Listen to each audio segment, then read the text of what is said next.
나눔 서재를 찾아주셔서 진심으로 감사합니다. 오늘도 지혜를 나누는 소중한 시간이 되길 기원합니다. 같은 것을 보고도 제각각 생각이 다릅니다. 그저 하나의 풍경으로 보는 이가 있는가 하면 세상의 이치를 담은 뜻깊은 장면으로 보는 사람도 있습니다. 어떤 마음가짐으로 삶을 바라보느냐에 따라 인생이 달라집니다. 오늘은 이와 관련된 생각 나눔과 함께 책 50의 주역 공부에 실려있는 이야기를 들려드리겠습니다.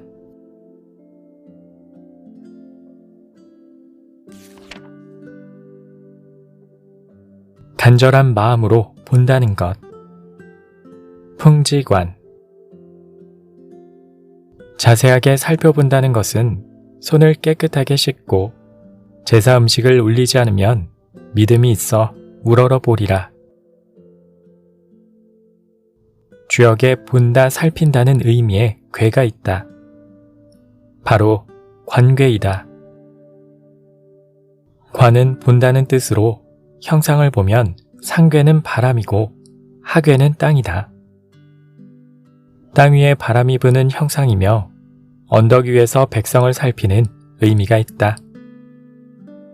관이라는 글자는 풀초자 아래에 입구 2개가 있고 아래에 새초자에 옆에 볼견이 있다. 풀숲 속에 있는 들짐승 새끼들과 새들을 보는 것과 같이 사물이나 사물을 자세하게 살피는 형상을 상징하는 글자이다. 이는 곧 바람이 땅 위에 부는 것이 관이니 선왕은 사방을 성찰해서 백성을 살펴 정치해야 한다고 할 수 있다. 즉, 바람은 눈으로 볼 수 없다. 우리가 바람을 보려면 바람이 만지고 흔들리는 사방팔방의 물건을 봐야 알 수 있다. 마찬가지로 왕의 정치가 선덕이 잘 베풀어지고 있는지 알려면 백성의 생활을 보고 반성하라고 가르친다. 관괴의 괴사는 관이 불천, 유부, 옥약이다. 즉, 관망해야 하는 형국이다. 봐도 좋아지고 보지 않아도 좋은 게 아니라 반드시 봐야 한다. 보통 사람의 생각으로는 제사를 지낼 때 손을 씻으면 곧바로 제사 음식을 올려도 될 것 같다. 그러나 손을 씻었다고 제사 준비가 끝난 것이 아니다. 음식을 올리기 전에 믿음과 정성과 경건함이 먼저 있어야 한다. 이는 신에게 드리는 정성과 경건한 마음이 먼저이고 재물의 화려함이나 장식을 추구하기보다 겸손하게 몸과 마음을 바치는 자세가 중요하다는 뜻이다. 주역점에서 관괴를 얻으면 관괴는 황새가 날아가면서 넓은 세상을 바라보고 관조하는 고풍 관세의 상이라고 본다. 그래서 교육이나 종교 등의 정신적인 일, 고상한 취미, 연구를 뜻한다. 또 이를 실천하기에 아주 좋은 시기라는 해석도 가능하다. 만약에 직업을 택한다면 교사나 종교인이 좋다. 그러나 세속적이고 물질적인 이익을 구하는 일에는 좋지 않다. 새로운 계획이나 거래, 사업, 소송은 멈춰야 한다. 땅 위에 바람이 불기 때문에 주거를 옮길 운도 있다. 변동의 의미이므로 혼인은 그렇게 좋지 않다. 혼인이 쉽게 성사되지 않고 성사돼도 여자 쪽이 강하므로 남자가 병이 들거나 좋지 않다. 또 관이란 그냥 보고 지나치는 것이 아니라 세상의 일을 상세하고 올바르게 살펴서 보는 자세를 뜻한다. 다른 한편으로는 보여주고 드러낸다는 뜻, 즉 현시의 의미도 담고 있다. 보통 소리는 듣는다고 생각하지만 불교에서는 소리도 본다고 한다. 세상의 소리를 본다고 해서 관세음이라 한다. 관괴의 관은 관세음의 관이자 내관, 주관할 때의 관이기도 하다. 이는 본다는 것이지만 단순히 보는 게 그냥 눈으로 보는 것이 아니다. 즉, 마음으로 보는 행위이다. 보려는 마음이 있어야 제대로 보인다. 나는 관괴하면 관상이 떠오른다. 관상학은 사람의 외모로부터 내면을 파악하고 평가하는 학문이다. 그래서 그냥 눈으로 봐서는 진정한 관상을 파악할 수 없다. 가끔 눈 모양이 어떻고 귀 모양이 어떠하면 좋은 상이라는 말을 주워 듣고 와서 섣불리 아는 척을 하는 사람이 있는데 그냥 보고 지나치는 게 아니라 상세하고 올바르게 봐야 관상을 제대로 볼 수 있다. 관의 자세로 사람의 얼굴을 보면 많은 걸 파악할 수 있다. 심지어 한 나라의 운명도 알 수 있다. 최근에 텔레비전을 보다가 관상학의 관점에서 우리나라의 운에 대해서 생각한 적이 있다. 요즘 과거를 추억하는 텔레비전 프로그램이 부쩍 늘었다. 1970년에서 80년대의 문화, 살림거리, 거리 풍경을 보여줌으로써 향수를 불러일으키고 재미도 준다. 맞아, 저때 저랬지. 저 옷 입은 것 좀 봐. 그런 과거 영상을 자세히 보면 옛날 사람들의 관상, 특히 1950년대 영상을 보면 사람들의 관상이 좋아 보이지 않는다. 이마가 좁고 주름살이 깊게 패였고 이목구비가 균형을 잡아주지 못한다. 한마디로 전쟁과 가난을 겪으면서 고생이 배어있는 얼굴이다. 이 세대의 관상은 이마가 넓어도 뒤로 푹 꺼져 있는 형태를 띠고 있다. 이 세대와 요즘 아이들의 관상을 비교해보면 차이가 두드러진다. 요즘 아이들을 자세히 살펴보면 이마 부위가 넓으면서 크게 튀어나와 있다. 이마에서 눈썹까지의 초년운, 눈썹과 코까지의 중년운, 그리고 코끝에서 턱끝까지의 말년운이 절묘하게 균형을 갖추고 있다. 얼굴의 전체상도 둥글고 원만한 형태를 하고 있다. 귀도 인기를 끄는 당나귀 귀나 부와 명예를 함께할 수 있는 부처님 귀가 많다.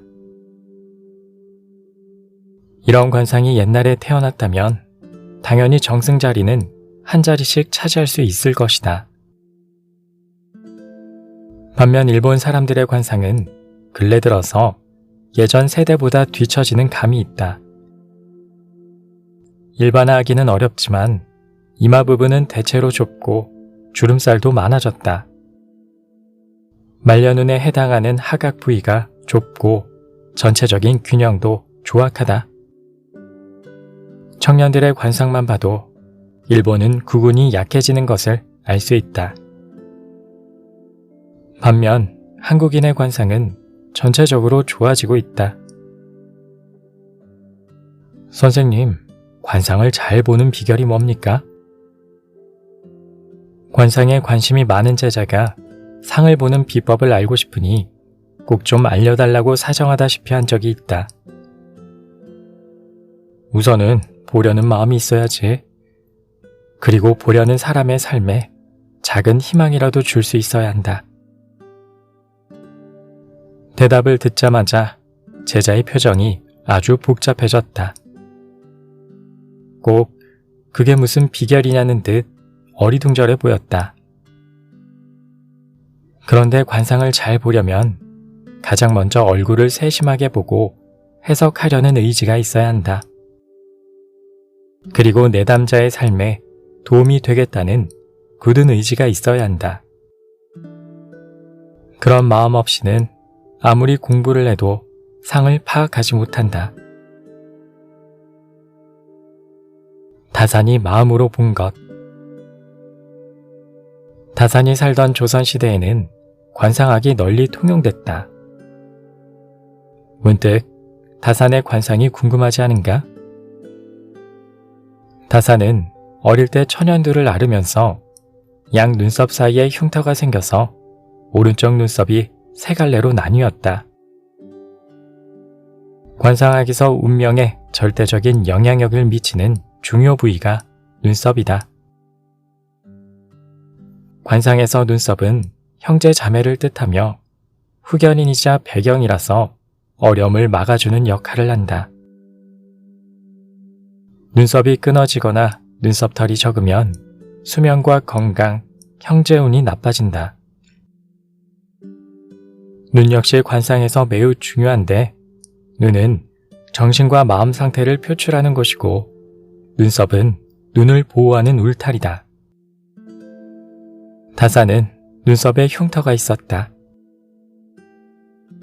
다산이 유배를 떠나면서 고향의 큰형 정약형과 이별하고 둘째 형인 정약전이 흑산도로 유배를 떠나면서 서로 만날 수 없고 셋째 형인 정약종은 순교함으로써 한국 천주교 역사에 큰 발자국을 남겼다.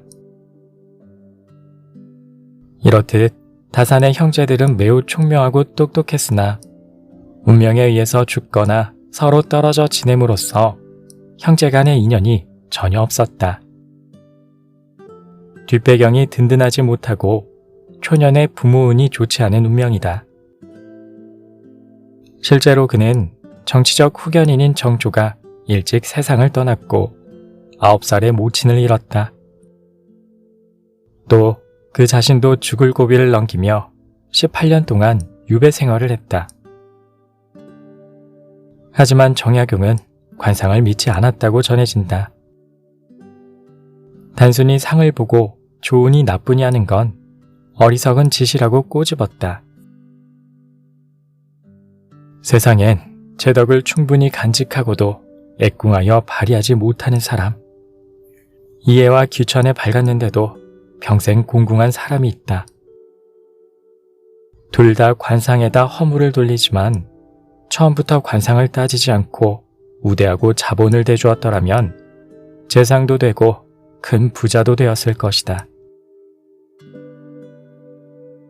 대신에 다산은 관상 불여 심상이라는 말을 믿었다. 관상학적으로 예정된 운명을 뛰어넘는 것이 바로 마음이다. 행동과 습관이 바뀌면 운명도 달라지는 법이다. 다산은 또 빼어난 관찰자이기도 했다. 다산이 발명과 학문에 능통했던 까닭은 어떤 현상의 이면을 보는 능력이 뛰어났기 때문이다. 남들 눈에 보이지 않는 것까지 볼 수 있으니 세상에 없던 새로운 것을 창조했고, 그렇게 보면 그는 관의 기운이 매우 강한 사람이다. 사물을 눈으로 바라보는 건 다 똑같은 행위처럼 보일지라도 어떤 태도를 갖는지에 따라서 똑같은 행위도 달라진다. 보일 시가 있고 볼 시가 있다. 보일 시는 눈을 뜨면 저절로 보이는 상태이다. 어떤 일에 따르는 당연한 결과이기도 하다. 반면에 볼 시는 의식적인 행위로 보고 싶어서 보는 것을 뜻한다. 여기서 더 나아가면 관이 있다. 관은 이성적 행위이자 관찰을 뜻한다. 어떤 목적을 갖고 충분히 보는 행위를 말한다. 공자는 논어를 통해서 이렇게 말했다. 그 사람이 행하는 바를 잘 보고 이어 그렇게 하는 까닭이나 이유를 살피며 그 사람이 편안해하는 것을 꼼꼼히 들여다본다면 사람들이 어찌 그 자신을 숨기겠는가. 누군가를 자세히 관찰하면 자신을 숨길 수 없다는 뜻이다. 다산은 이를 더 보충해서 설명했다. 시는 혹 보이는 것에 마음이 없을 수도 있으나 대학에 이르기를 마음이 거기에 있지 않으면 보아도 보이지 않는다고 하였다. 관은 보는 것에 반드시 의지가 있으며 주역의 관이라고 한 말이 있다. 찰은 보는 것이 더욱더 상세하고 정밀한 것이다. 사람이 사물이나 어떠한 현상을 볼 때 시보다 관의 태도로 더 정밀하고 자세히 들여다봐야 진짜 뜻이 보인다는 말이다.